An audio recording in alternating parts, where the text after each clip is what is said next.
Every year, there are games released that don't seem to garner their share of the limelight as much as they deserve. They're underrated by some degree, and in large part, it's not totally known why they don't catch on.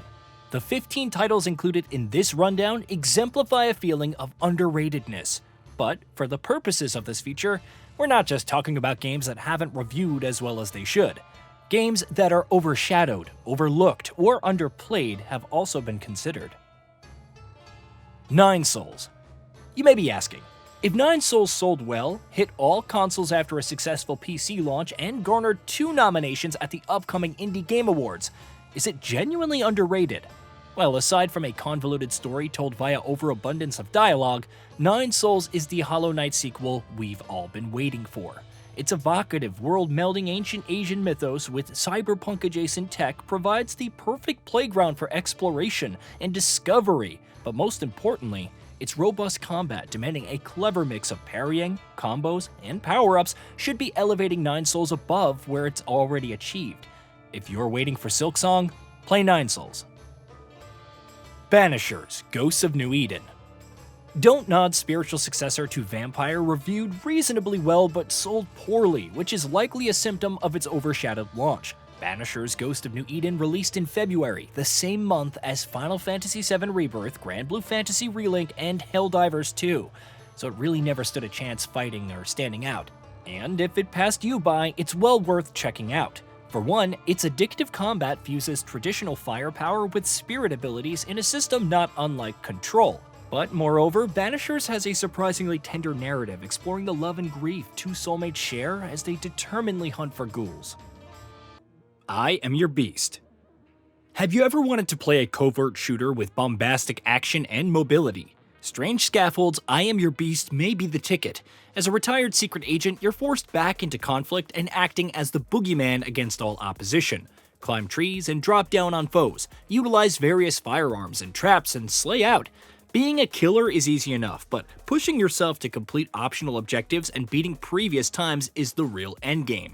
With gorgeous comic book style art and over 20 levels in its campaign, I'm Your Beast is a thrilling ride from start to finish. Penny's Big Breakaway. Penny's Big Breakaway is the debut outing from Evening Star, a studio co-founded by Christian Whitehead, who, if you weren't aware, served as lead developer on Sonic Mania. One glance at Penny's freewheeling platforming reveals Sonic DNA, but the ace up the sleeve here is the innovative traversal centering on Penny's living yo-yo. With it, she can swing, glide, ride, and soar across beautifully crisp fluorescent levels. The yo-yo is simple to learn, but can be mastered by chaining maneuvers together that preserve momentum, and once you reach this stage, breezing through Penny's Big Breakaway feels fantastic. Easily one of 2024's best 3D platformers. Berserk Boy. The combination of Sonic speed and Mega Man's suit-based powers, Berserk Boy is a fast and frenetic platformer which drew criticism for its short runtime. However, lamenting the early credits ignores the game's platforming credentials. See, defeating each level's bosses unlocks their elemental power, giving our Berserk Boy fresh traversal abilities that'll expose previously inaccessible areas. For this, Berserk Boy is infinitely replayable, suiting players chasing high-scoring speedruns as much as those seeking alternative paths and hidden collectibles. Shogun Showdown. There's moments in other games where when faced with certain death, you calculate on the fly a solution to survival which seemed unfathomable mere seconds earlier. Shogun Showdown, a similarly turn-based combat game but with roguelite elements, replicates those thrilling near-death movements with finesse.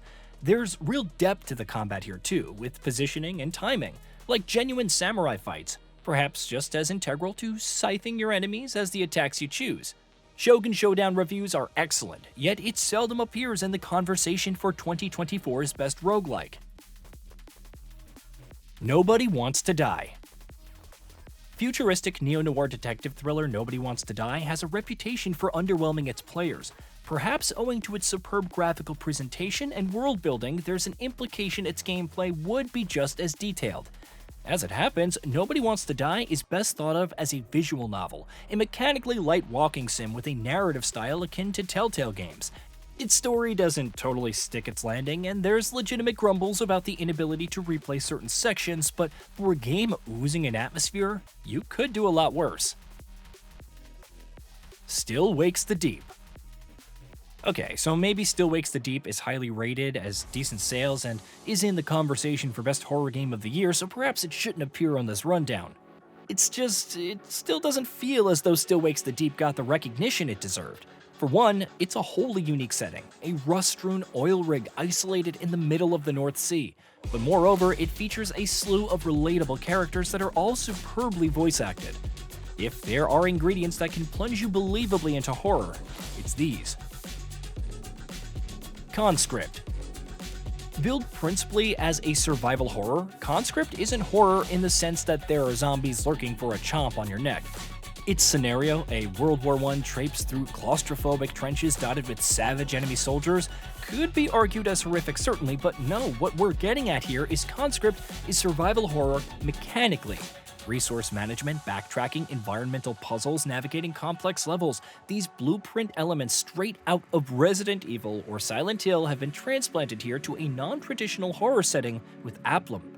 Conscript demonstrates that you don't need to be battling ghosts of the undead for the mechanics of survival horror to succeed. Nidus. The appeal of bullet hell games for many is the kaleidoscopic visual onslaught, a raft of swirling projectiles present on screen, dazzling in all their beauty. The satisfaction in honing skills is another. While Nidus presents beauty and demanding gameplay like a host of other arcade classics, none that's come before appears as distinct as this. This twin-stick shooter is admittedly niche, but the chance to control two symbiotic nodes simultaneously and attacking Wasp and shielding Flower is surely too good an opportunity for the most sadistic of high-score hunters. If your skills are middling, the Nidus offers a welcome cooperative mode as well.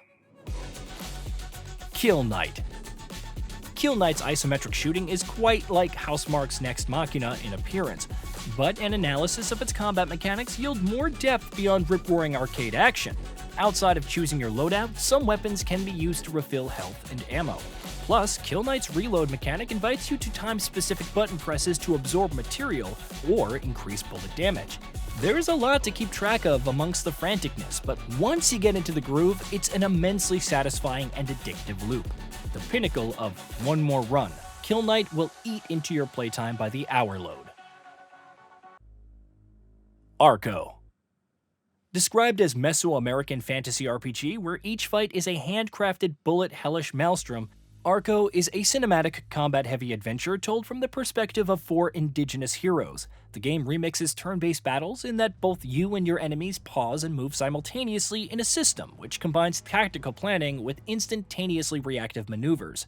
Scour Reddit threads though, and you'll have to read numerous players are struggling to get to grips with Arco's distinct combat, that the puzzles that they present are oftentimes too obtuse to solve, with many uninstalling as a result. Get to grips with its demands, however, and Arco presents one of the most imaginative games released this year.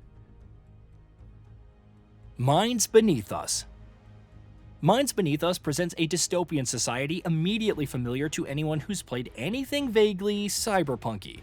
A world of automated AI, a populace divided between the powerful and the everyman, a neon-soaked metropolis replete with tech and promises that's unreachable by most of its citizens. Where this game deviates is that it focuses on the point of the view of the mundane, ignoring the power fantasy of brain swapping and instead presenting the life of the struggling citizen who's struggling to survive.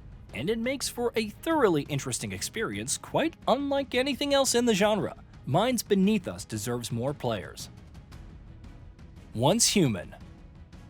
Post-apocalyptic survival games are plentiful, as are multiplayer shooters, so it's easy to see how Once Human has been overshadowed when there's titles like Helldivers 2, Rust, Destiny 2, and Hunt Showdown to compete with. Once Human's alien infestation, one whereby any object can be transformed into a grotesque monstrosity, is thoroughly unique. Buses spawn legs, road signs grow tendrils, trees attack you. Once Human has some of the most imaginative monster designs seen this year, and would likely be a multiplayer shooter that'd gather more players, were 2024 not the year Helldivers 2 stole the show. Lightyear Frontier. Lightyear Frontier is like Stardew Valley with mechs, distinguished further by cozy intergalactic vibes akin to Outer Wilds and a thoughtful ecological consideration not unlike Tyranil. Whatever games you want to compare it with, it's undeniable that Lightyear Frontier presents a novel approach to the farming sim. What's interesting here too is that crop planting, farmhouse building, resource gathering, and exploration don't feel as alien despite gameplay centering on the customizable mechs that you'll pilot across mysterious extraterrestrial lands. A thoroughly relaxing affair. Once Lightyear Frontier breaks out of early access, it deserves to acquire a sizable audience. Hey, did you know that we at Gaming Vault upload new videos every day? Stick around, drop a like, subscribe, and hit that bell. And let us know what kind of content you'd like to see in the future with a comment below.